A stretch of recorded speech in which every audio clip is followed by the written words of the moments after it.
saat 01 radələrində 3 saylı şəhər klinik xəstəxanasına təcili tibbi yardım üçün müraciət olunub.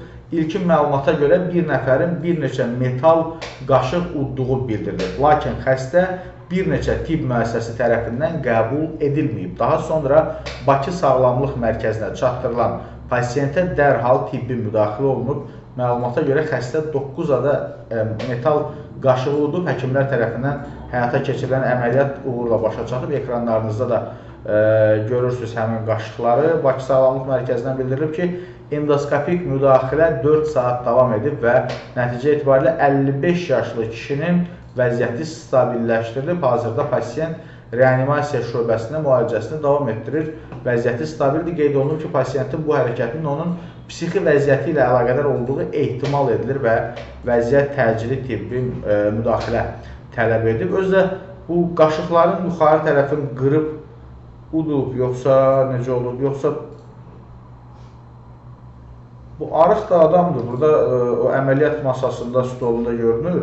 Arıq da adamdır. Bunun mədəsi 9 qaşığı necə tutub, maraqlısı odur.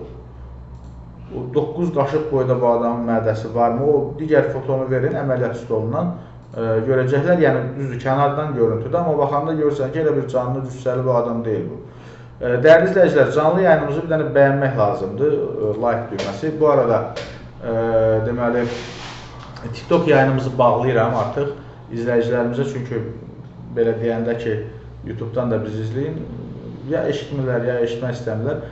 TikTok'dan yayınımızı bağlayıram. Digər xəbərlərimizi izləmək istəyirsinizsə əgər, bəli, o kadrı yaxınlaşdırın biraz, bax bu kadrı yaxınlaşdırın, yaxından görəcəksiniz ki, elə bir cüssəli bir adam deyil. Və TikTok'dan yayınımızı bağlayıram, əgər istəsəz bizi YouTube'da İntiqam Valihoğlu yazıb canlı izləyə bilərsiniz. Yəni bu biraz da belə yığcam, cansız adam oxşuyub, 9 qaşıq hər halda, indi bunun birinin, ikisinin, üçünün udanda bəlkə kimsə əlindən ala bilərdi, amma elə bir şərait seçib bəlkə də bilmirəm, hər halda keçmiş olsun və yaxşı, yaxşı belə deyək, qutarıb məsələ.